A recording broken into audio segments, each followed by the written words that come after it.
Magandang araw pong muli mga mahal na kapamilya, Luzon, Visayas, Mindanao. Tayo po ay mag-live ulit para sa gawain natin sa Panginoon Diyos. Pero bago po yan, handugan tayo ng awit ng isa nating kasamahan. Lalo na po sa ating grupo kay Sir Radya.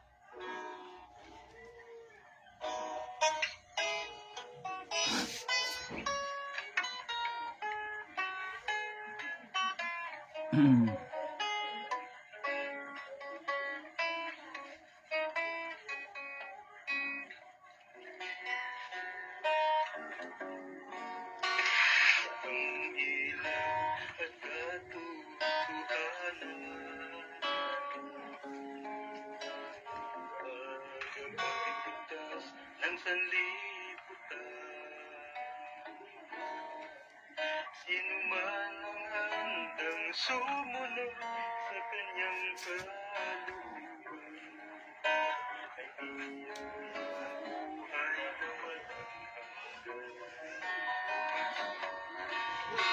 Dahil sa mundong magkasalanan, siya'y pinadala sa sanlibutan.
Siya ay labis na pinagsahan.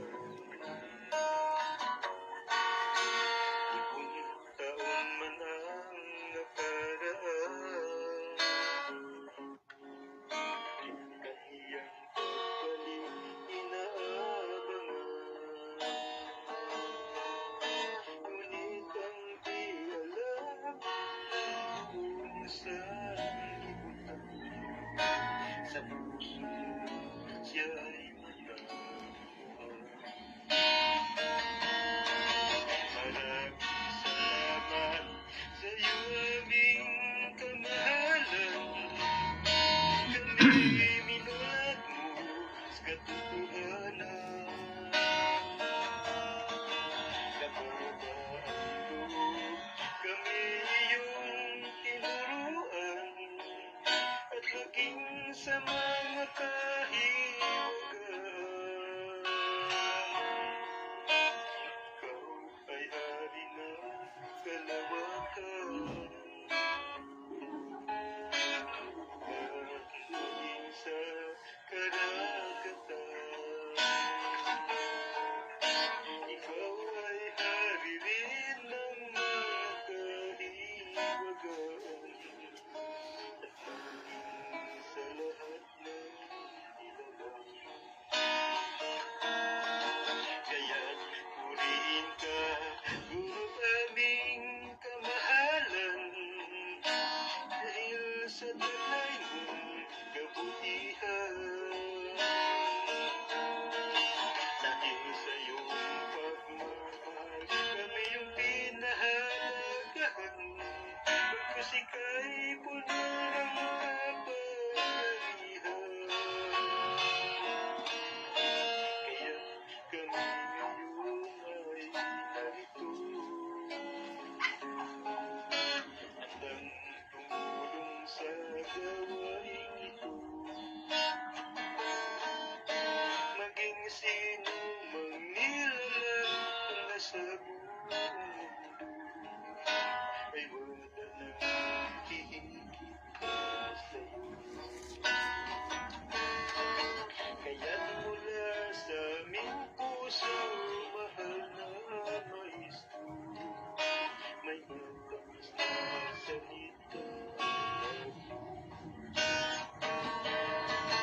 Kaya't mula sa aming puso, mahal na maestro, may matamis na salita, I love you. May matamis na salita, I love you. May matamis na salita, I love you.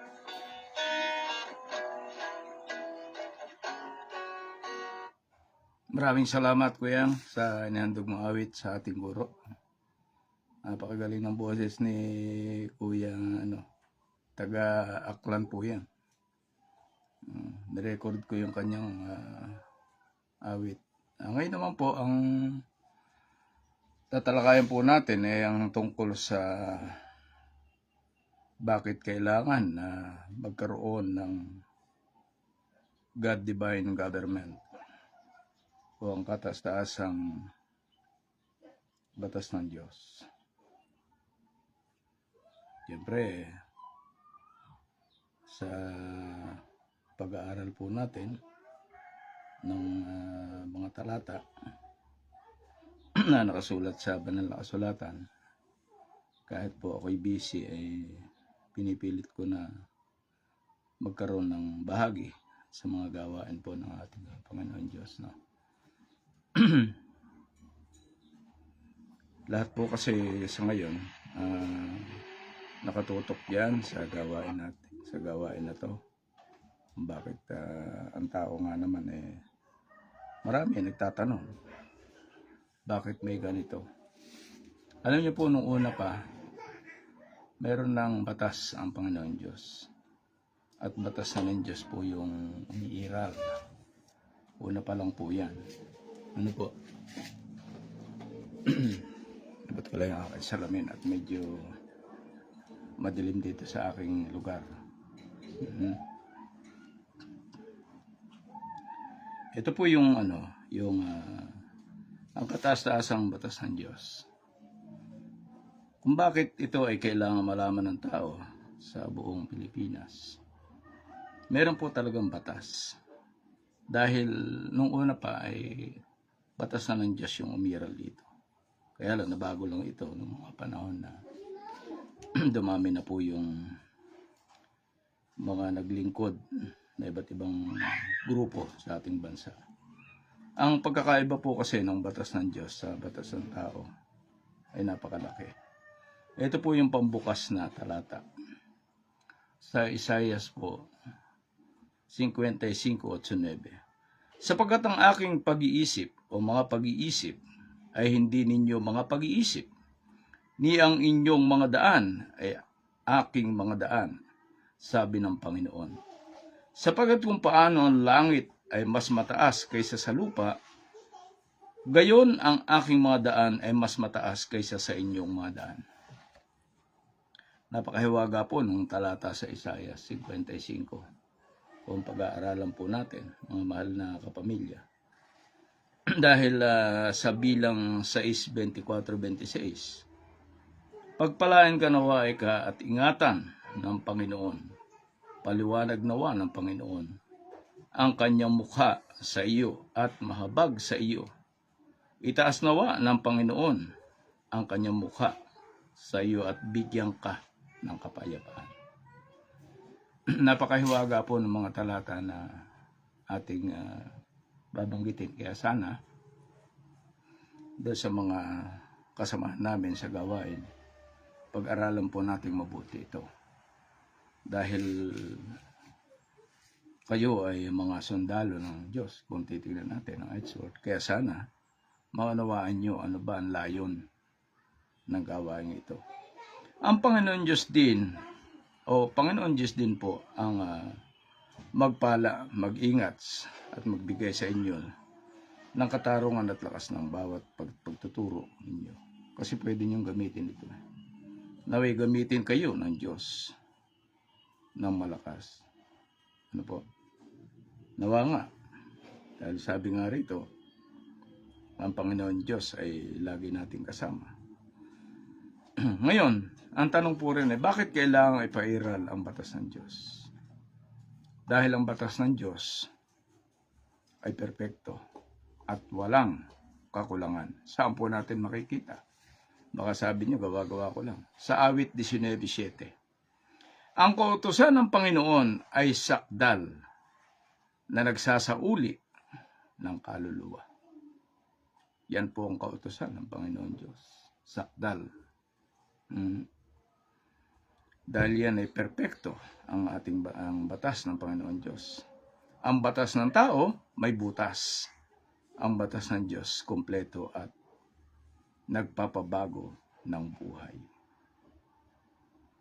Nagpapabago po ng buhay ang batas ng Panginoon Diyos. Pangalawa, dahil sa batas ng tao ay nababago at nabibili. Saan po natin makikita? Baka mamaya sabihin nyo, si Kaper kakampat lang ng sinasabi. Sa Kawikaan po, 17:23. Ang masama ay tumatanggap ng suhol mula sa kandungan upang baluktutin ang daan ng katarungan. Sa Biblia po yun eh. Dahil sabi niya, ang batas ng tao ay nababago at nabibili. O kung titingnan, nabibili pa. Ang masama ay tumatanggap ng suhol mula sa kandungan upang baluktutin ang daan ng katarungan. Malaking pagkakaiba sa batas ng Diyos. Yan po mismo ay dahil sinabi ninyo, nabibili, nahihingi ng albor na lalagyan. Sinabi ng ating guro yan. Ang batas ng tao, nabibili, na albor. Akala ko ng kwento lang na talagang totoo naman. Nabibili na albor, nahihingi. Pero sa Kawikaan pala, 17:23, ang masama ay tumatanggap ng suhol. Sa talata, no? Kaya yung sa Bible, dalawa eh. May mabuti at may masama rin na ginagawa. Andun din po yung masama. Napapatunayan din na masama. Hindi naman natin sinasabi na ang batas ng tao ay masama. Kaya lang, paano mababago ang bansa kung ganito ang sistema nangyayari? Kaya kailangan pong umiral ang God-divine government o ang katas-taasang batas ng Diyos. Yung tunay. Bakit po? Marami po yan eh. Marami ang God-divine government. Napapanood ko yan sa YouTube. Dahil ang batas ng Diyos ay nakabase sa pag-ibig. Yan yung number 3. Pagbatas ng Diyos, nakabase sa pag-ibig. O Kapernan, saan na naman galing yan? Dito po sa Santiago 2:12. Tingnan niyo po. Magsalita kayo at gumawa kayo bilang mga taong hahatulan sa pamamagitan ng kautusan ng kalayaan. Di ba ba? Nakalagay po ron. Sabi niya, dahil tayo ay hahatulan ayon sa batas ng Diyos. Nakikita nga sa Santiago 2:12. Sa makatuwid, ang batas ng Diyos ay may pag-atol. Magsalita kayo at gumawa kayo bilang mga taong hahatulan sa pamamagitan ng kautusan ng kalayaan. Alam niyo po, kaya ako inilive ang mga gawain para naiintindihan po ng lahat na gumaganap sa God-divine government. Ito po, walang pinapatamaan. Base lang po ito sa salita ng Panginoon Diyos. Ngayon, ano ibig sabihin? Dahil ganun nga ang sinabi sa Mateo o sa Santiago 2:12. Sa huli, hindi batas ng tao ang susundin ng Diyos, kundi ang kanyang salita. Hindi pwedeng sumunod ang Diyos sa tao. Kundi ang susundin niya ay ang kanyang salita na mga nakasulat sa banal na kasulatan. Ang pitong pamantayan ng God-divine government, yan po ay makikita rin sa banal na kasulatan, yung pamantayan.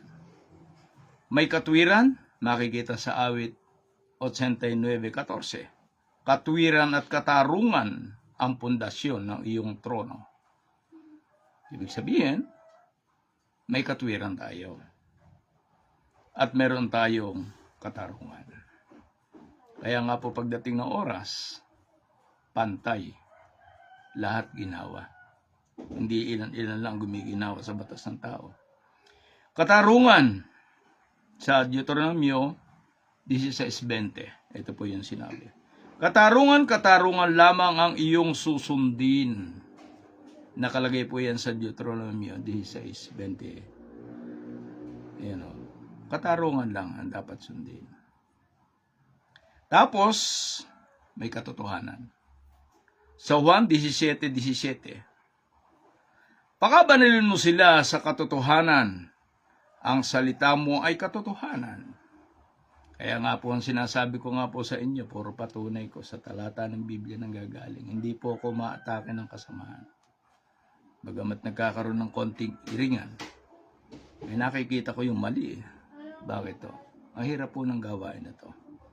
Pag-ibig, sa Juan 4:8, ang Diyos ay pag-ibig. Number 5, kababaan loob. Ito po ang pinaka-importante. Mikas 6:8, lumakad ng may kababaang loob na kasama ang iyong Diyos. Pag ito po ang mga nagawa natin, ang 7 pamantayan o ang kataas-taasang batas ng Diyos bilang isang taong huwaran, magagawa po natin yon. Masusunod natin. Number 6, katapatan. Kailangan po natin yan. Makikita yan sa Kawikaan 28:20. Ang taong tapat ay sagana sa pagpapala. Basta tapat po, sagana sa pagpapala. 7, paglilingkod. Marcos 10:45, naparito upang maglingkod. Sinong tinutumbok? Ang Panginoon Jesucristo. Hindi po siya nagpahari. Naglingkod siya sa tao. Naparito para maglingkod. Sa Hebreo 4:12, sapagkat ang salita ng Diyos ay buhay at mabisa at mas matalas kaysa sa alinmang tabak na may 2 talim. So, ibig sabihin po, ang mga salita ng Panginoon Diyos ay mas matalim pa kaysa sa tabak ng 2 talim. Mas matalas. Sa Hebreo 4:12 po. Kaya sana tatalanin nyo yan. Dahil napakahalaga po yung meron kayong kaalaman. Pagdating po ng may nagtanong, kaya nyo sagutin. Ako, may nagtanong lang kanina eh. Sabi niya, bigyan mo nga ako ng talata ng hiwaga. O, sandali ko lang ang ginawa. Kasi isa po yan sa pinag-aaralan natin.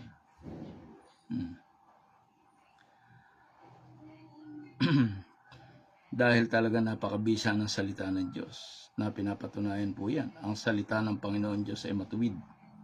At ang lahat ng kanyang gawa ay ginagawa sa katapatan. Nakikita po natin yan sa awit 34:4. Bakit ang batas ng Diyos ang pinakamabuti? Balik lang po tayo sa tanong kanina. Halos ganun din. Hindi nababago at walang kinikilingan. Yan ang una. Saan makita?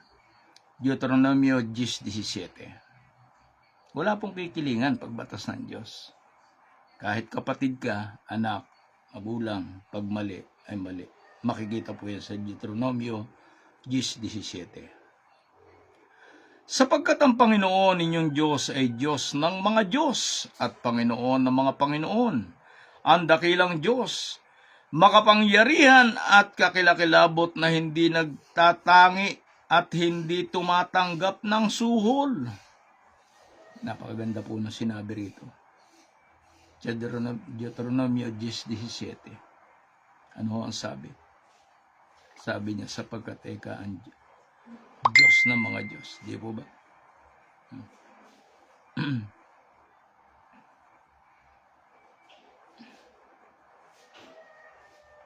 Kaya po tayo mga kapatid, sana yung mga na pag-aaralan po natin ito ay atin pong isinok.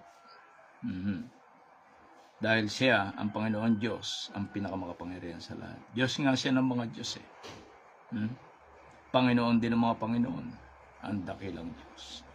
Makapangyarihan at kakilakilabot na hindi natatangi at hindi tumatanggap ng suwal. Sa Diyos walang palakasan at walang albor. Wala pong albor. Kaya ho napakahalaga. Kaya nga sabi, mas maganda ang batas ng Diyos. Dati naman na po yan. Ang batayan ay pag-ibig at katarungan. Yung pang isa. Ang batayan, pag-ibig at katarungan. Awit 84:14, dun mababasa. Ang katwiran at katarungan ay pundasyon ng iyong trono. Ang pagandahang loob at katapatan ang nauuna sa iyo. Yan ang mga dapat nating gawin at sundin. Yung awit 84:14. Ang batas ng tao minsan kasi para sa sarili, para sa batas, para ang batas. Pero ang batas ng Diyos para protektahan ang mahihina at mahalin ang kapwa. Yan po ang batas ng Diyos. Kaya pag umiral ang God Divine Government, ang iiral po dyan ay batas ng Diyos po protektahan ang mahihina at mahalin ang kapwa. Yan po yan. Kaya mawawala ang mga salot pagdating ng oras. Mangyayari naman po yan dahil ito ay talagang bayan ng Diyos. Tayo ay una nang nasa ilalim ng pamahalaan ng Diyos. Kita niyo po. Una na pala tayo nasa ilalim na pamahalaan ng Diyos. Doon sa mga bago at nakagisnan ang bansang Pilipinas o Republika ng Pilipinas. Kaya sabihin nila na hindi totoo yung sinasabi mo. Pero tayo nung una pa, nasa ilalim tayo ng pamahalaan ng Diyos. Paano natin matyak? Sa Roma 13:1. Ang bawat tao ay dapat pasakop sa mga namumuno sa pamahalaan, sapagkat walang pamahalaang hindi mula sa Diyos. O, tingnan niyo po. Ang mga namumuno sa atin ay mula sa Diyos. Kaya sana sundin nila yung maka-Diyos na pamamahala. Hindi po ba? Kasi kung hindi maka-Diyos na pamamahala, ay hindi ho pantay-pantay eh. Gaya nga po nung binasa ko kanina. Kung batas sana ng Diyos, pantay-pantay. Lahat maginhawa ang buhay.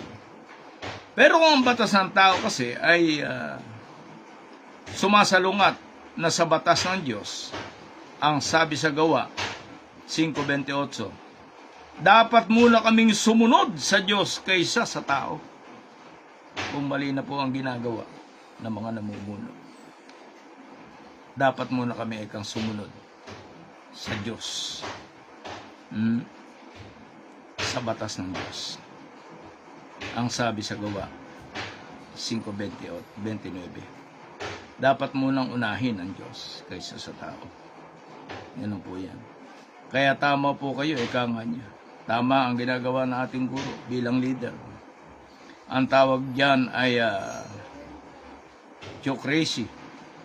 Ang Diyos ang tunay na namumuno at tayo ang mga katiwala lang niya. Katiwala lang po tayo na binigyan ng karapatan sa gawain. At ang pamahalaan natin, katiwala rin lang ng Diyos yan. Ang Diyos ang tunay na namumuno at tayo ay mga katiwala. Yan ang sabi niya. Saan makikita? Unang Korinto 4:2. Ang hinahanap nga sa mga katiwala ay ang maging tapat. Tapat po ba ang mga namumuno sa ating pamahalaan? Kaya tayo na mga nakagayak na mga sundalo ng Diyos na sinasabing H-word, abay, kailangan sundin natin yung mga salita ng Panginoon Diyos. Kailangan meron kayong ipinatutupad na gawain yung 7 pamantayan bilang isang taong ganap. Ang alam ko, karamihan sa chapter, walang pag-aaral. ng pamantayan. Ano ang pinag-aaralan? Kaliwa kanan, nagmamarcha doon kayo sa Krami. Dapat doon kayo, hindi sa God Divine Government. Pasensya po kayo ha, medyo konting pitik lang. Kasi talagang hinahanap yan sa mga katiwala ay ang maging tapat. Nasa Bible po eh. Sa Korinto 4:2. Ang hinahanap sa mga katiwala ay ang maging tapat. Sino po ba yung mga katiwala? Mula PFC hanggang 5-star general. Katiwala po yan. Kaya hindi tayo nakakatapos eh. Bakit to? Iba ang tinuturo. Hindi ang pamantayan. Pansinin po natin to. Ang pagkakaiba ng batas ng tao versus batas ng Diyos. Batas ng tao, batas ng Diyos. Ano ang pagkakaiba? Sa batas ng tao, nababago, depende sa nakaupo. Sa batas ng Diyos, hindi nababago. Saan makita? Malakias 3:6. May kinikilingan ang batas ng tao. May palakasan. Sa batas ng Diyos, walang kinikilingan. Saan makikita? Deuteronomio 10:17. Kaya nga po minsan nalulungkot ako eh. Pagka nakikita ko na may kinikilingan sa ating God Divine Government. Dahil batas ng Diyos yung paiiralin natin. Pero bakit may umiiral na ganon? Batas ng tao para sa sariling interes. Ang batas ng Diyos para sa kabubuti ng lahat. Saan makikita? Roma 13:4. 13:4 ng Roma. Sa kabubuti ng lahat. Yung mga binasa ko kanina. Sa batas ng tao, pwedeng baluktutin ng pera. Sa batas ng Diyos, hindi mabibili. Saan makikita? Sa talata pa rin. Kawikaan 17:23. Kaya malaki po ang pagkakaiba, mga mahal na kababayan. Kaya nga dapat umiral ang God Divine Government. Yun tunay. Pwedeng baluktutin ka ng pera. Yung sa atin, sa batas ng Diyos, hindi nabibili. Panandalian lang ang batas ng tao. Bakit ito? Pag re-election, palit eh. Sa Panginoon Diyos, walang hanggan. Saan makikita? Awit 1. Awit 119 hanggang 80. Talatang 119, 89. Yan po yun. Walang hanggan ang batas ng Diyos. Pangwakas, sa Gawa 5:29. Dapat muna kaming sumunod sa Diyos kaysa sa tao. Yan po yung isa sa mga Gawa 5:29. Kaya ang sundin natin ay ang ating Panginoon Diyos kaysa ang tao. Kaya kung tinuturoan kayo ng mali, dalot ang ating gawain ay gawain ng Panginoon Diyos, huwag kayo sumunod. Kahit sabihin mataas yan, naranggo. Mali eh. Nang itinuturo eh. Wala kayong pamantayan, tinuturoan kayo ng inyong leader. Mali po yan. Ang kailangan umiral ay ang batas ng Diyos. Dahil sabi nga, paano ka magiging sundalo ng Panginoon Diyos? Wala ka namang alam. Matanda ka na, nagmamarcha-marcha ka pa. Mali po yun. Di po ba? Ang gawaan po natin na hindi relihiyon. Hindi po tayo relihiyon. Sabi nga ng guro. Relihiyon hindi makapagliligtas. Ang makapagliligtas ay ang personal na relasyon at pagsunod sa kataas-taasang batas ng Diyos. Ano ba yung ginagawa natin? Kataas-taasang batas ng Diyos or God Divine Government. Yan po ang makapagliligtas. Saan po makikita yan? Baka akala naman mga relihiyon, di na-atake ko kayo. Hindi ho. Ito po yan, Santiago 1:27. Ang dalisay na relihiyon at walang dugis sa harap ng ating Diyos at Ama ay ito. Dalawin ang mga ulila at ang mga babaeng bao sa kanilang kapighatian at ingatan ang sarili na huwag mahawa sa sanlibutan. Meron pong isang relihiyon na gumagawa niyan. Baka sabihin nyo naman, may pinupuri ako. Dumadalaw yan. Nagko-committee yan. Ha? Kaya dito, meron ding kaya lang, siyempre, sabi nga, sa relihiyon ka man tama, kung hindi naman sinusunod ang kalooban ng Panginoon Diyos, wala rin yun. Bagamat may kaligtasan na sinasabi pagdating ng oras. Kaya nga po ang sabi rito sa Santiago, ang dalisay na relihiyon eka at walang dugis. Sino ba walang dugis? Sa harap ng ating Diyos at Ama ay ito. Dalawin ang mga ulila at mga babaeng bao sa kanilang kapighatian. At ingatan ang sarili na huwag mahawa sa sanlibutan. Meron din po ako nabasa na kaya lahat sinasabi ko na hindi makapagligtas ng relihiyon. Tuklasin niyo po yung pagsamba ng linggo. Malaking question mark po yan. Pero nabasa ko po yan. Iba ang aral doon. Huwag natin pag-usapan niyo, baka relihiyon na akala niyo. No?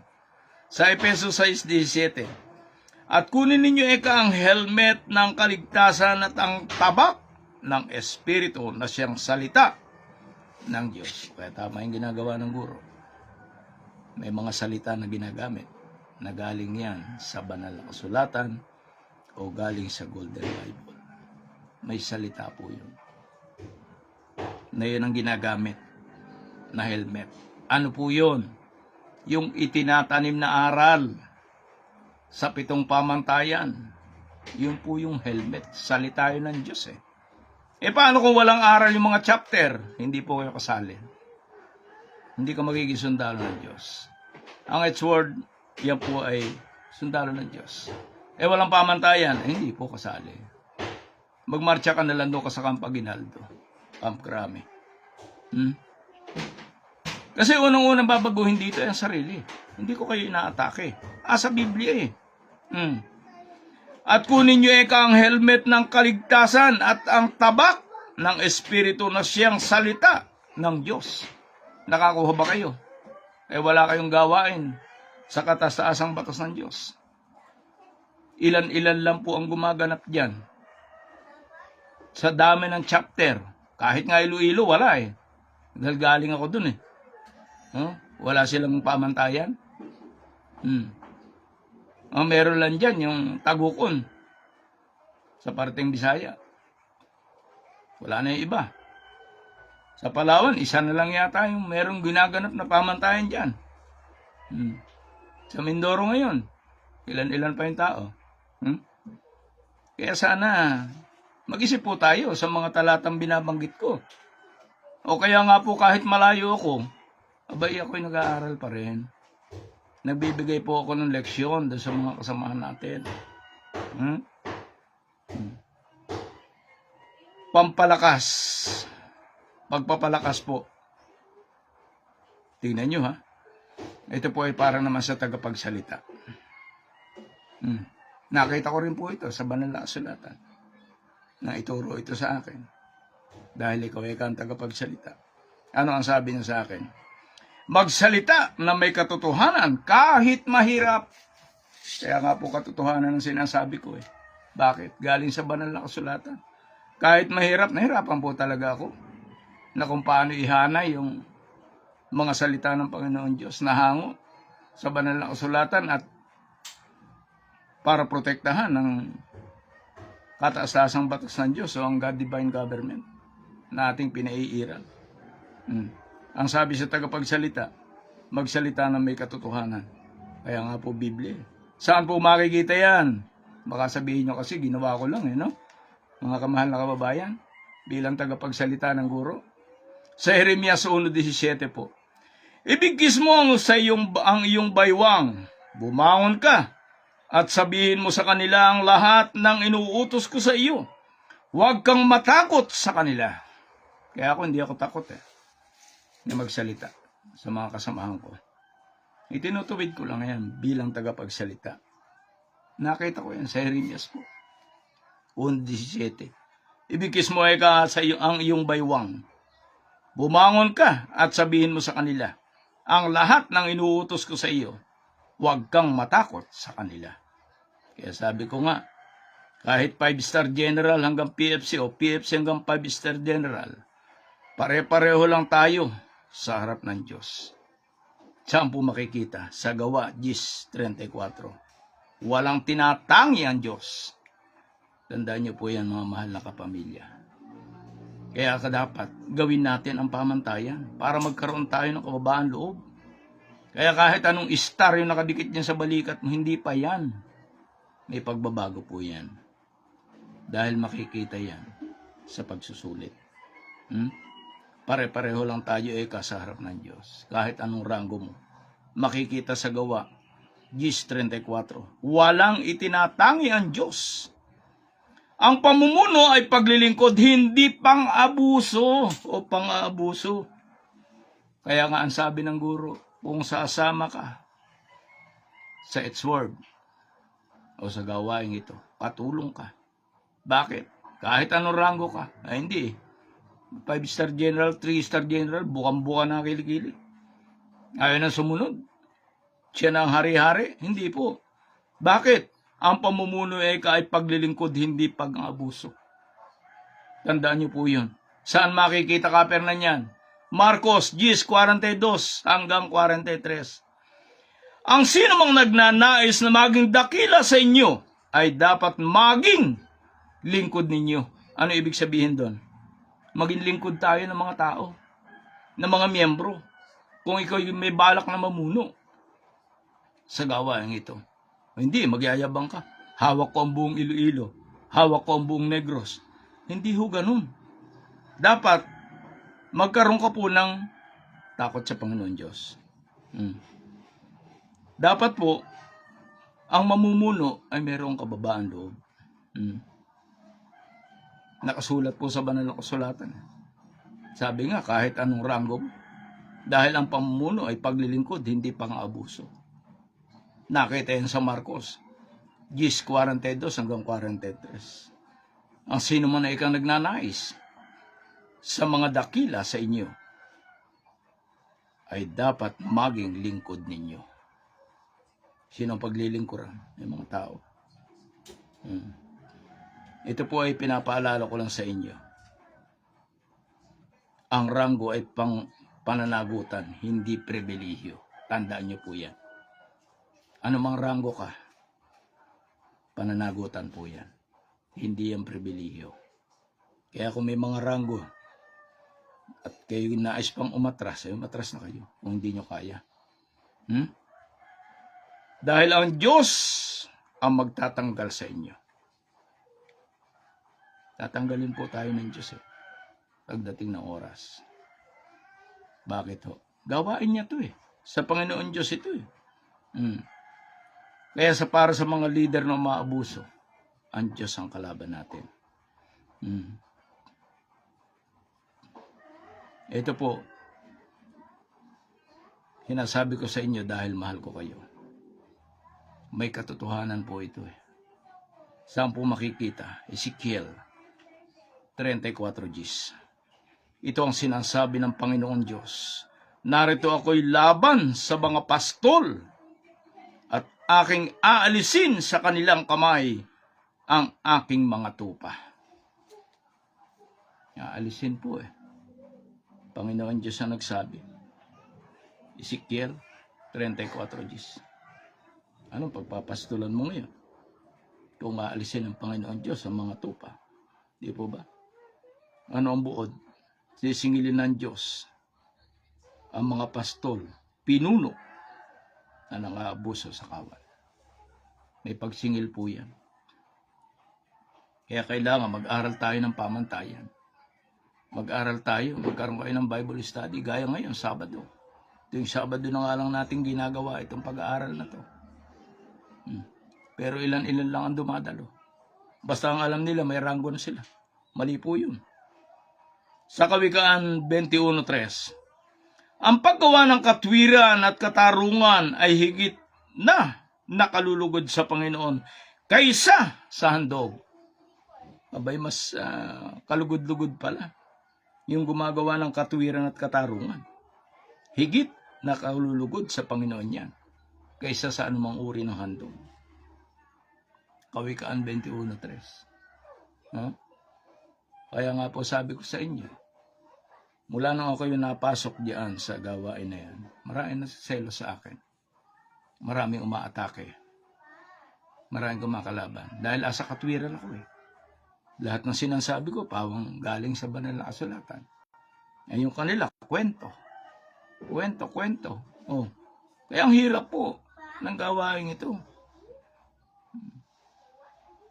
Marami ang nagtutulong-tulong kung paano natin ito nagagampanan na naayon sa banal na kasulatan. Yan, gaya ni Ate Viola Cuevas na sipag magpadala ng mga talata. Kumbaga, isa sa mga gabay ko rin yan. Saka yung may logong bulaklak na walang pangalan. Abi, yun po ay pribilehiyo ko yun. Bakit o? Pag nagtanong ka sa akin, kaya kita sagutin ang para sa mga talata. Dahil bakit? Hindi kasukatan ng ranggo. Ang sukatan ay pagsunod sa batas ng Diyos. Kaya nga po dapat may gawain kayo ng God Divine Government.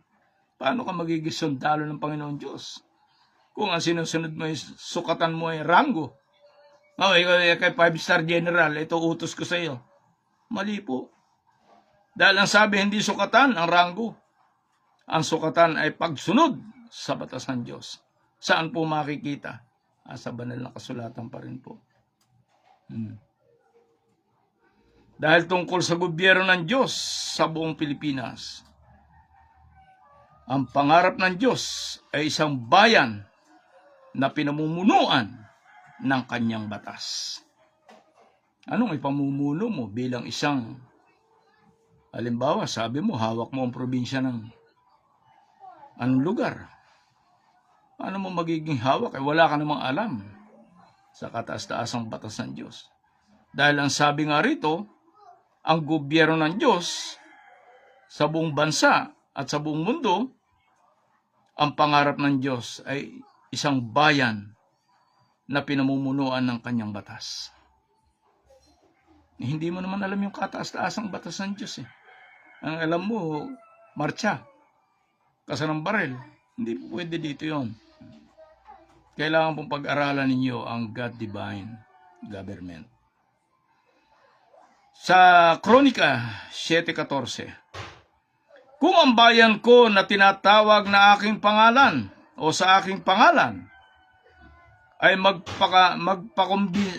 magpakumbaba at manalangin at hanapin ang aking muka at talikuran ng kanilang masasamang lakad, ay didingin ko sila mula sa langit at patatawarin ko ang kanilang kasalanan at pagagalingin ko ang kanilang lupain.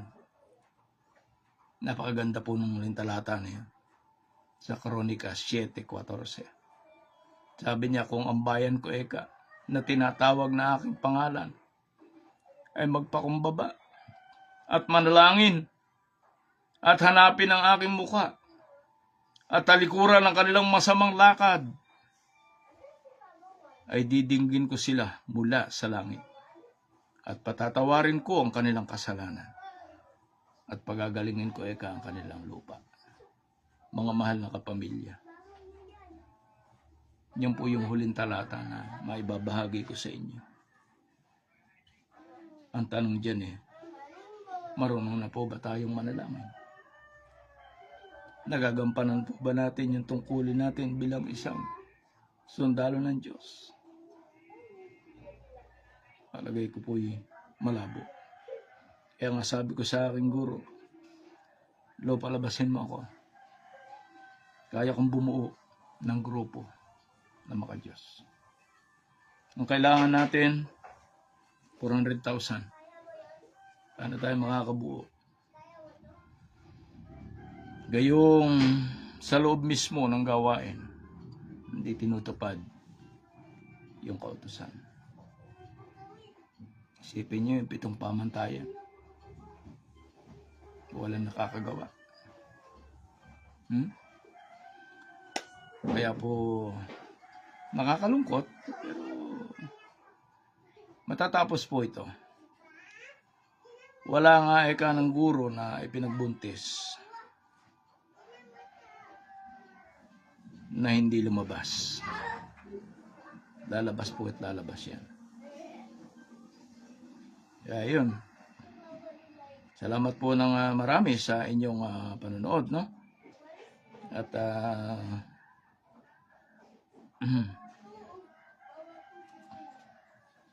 meron pang isang pinahabol si Ate Cuevas sa Kawikaan 16:18. Ang kayabangan eka ay umahantong sa kapahamakan at ang nagmamataas ay babagsak. Padala po yan ni Ate Biela Cuevas sa Kawikaan 16:18. Kasi pag po siya mag-message sa akin,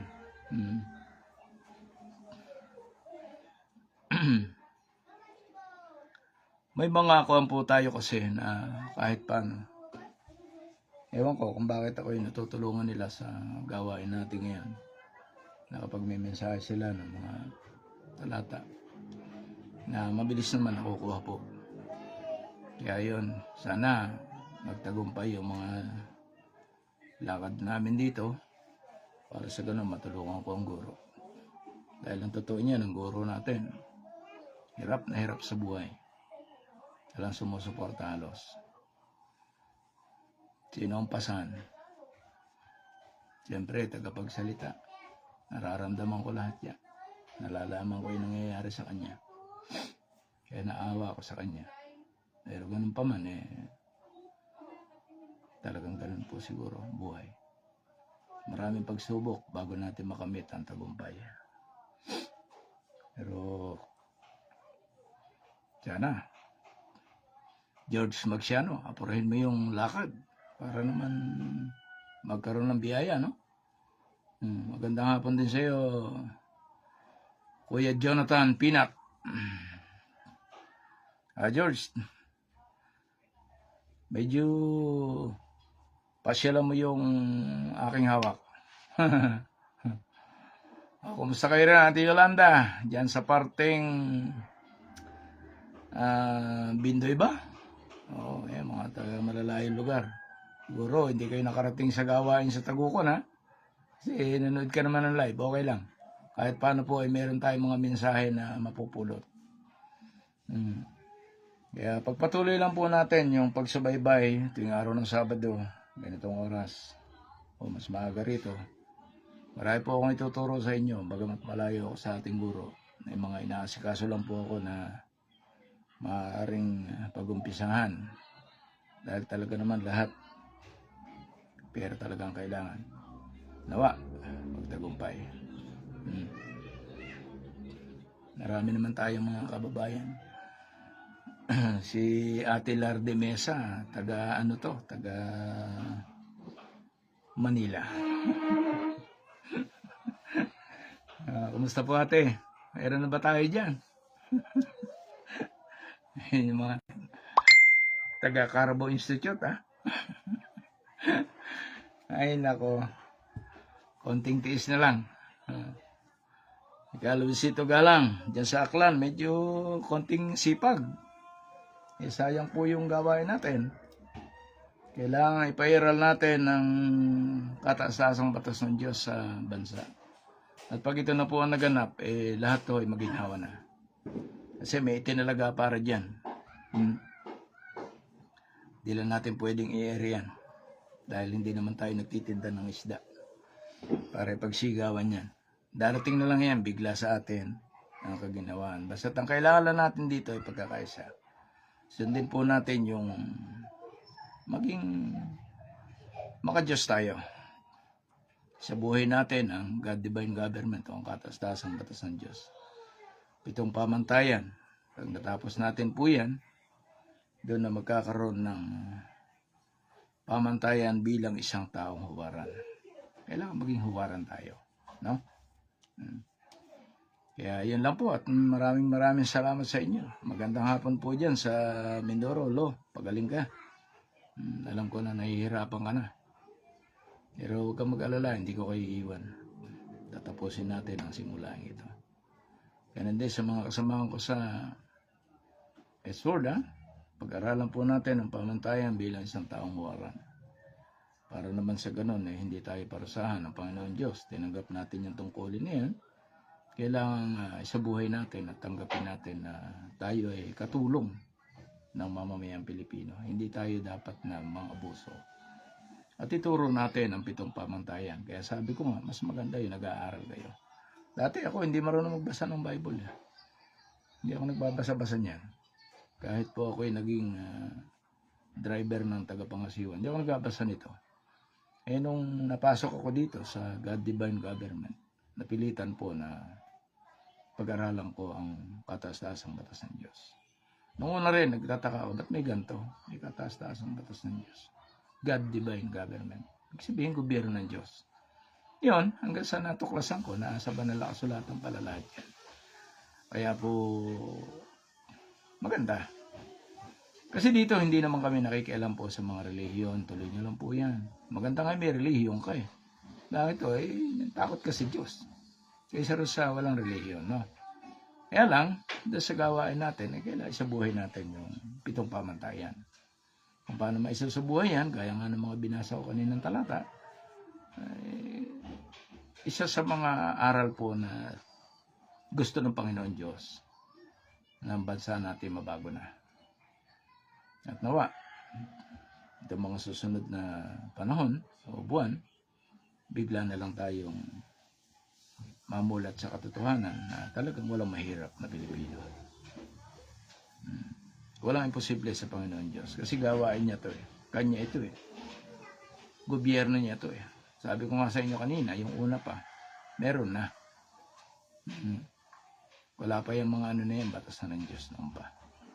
Hanggang sa ngayon, dapat yun ang sundin para masenso ang bansa natin. Kaya maraming salamat po sa inyo at bago po ako magwakas, ako po ay mananalangin para sa ating guro at sa lahat ng mga kasamahan natin, no? Dakilang Diyos Ama na makapangyarihan sa lahat, maraming salamat po sa iyo sa binigay niyong katalinuhan sa akin. Panginoon Diyos, pagpalain niyo po ang gawain ito na ito'y matupad na alang-alang po sa aking bayan. Ikaw po ang pag-asa namin, Panginoon Diyos, kaya walang imposible sa inyo. At pagalingin niyo rin ang aming guro, palakasin niyo ang kanyang katawan lupa para patuloy niyo kami mapangunahan sa mga gawain ito. Patawarin niyo ako ano man ang aking mga pagkukulang at pagkakamali sa iyo. Ang lahat po na ito, Ama, magalang kong hinihiling sa pangalan po ni Jesus, dakilang tagapagligtas. Amen. Maraming salamat po sa inyo, kay Luisito. Sige, maraming salamat po sa inyo, sa lahat ng nanood. Maraming salamat.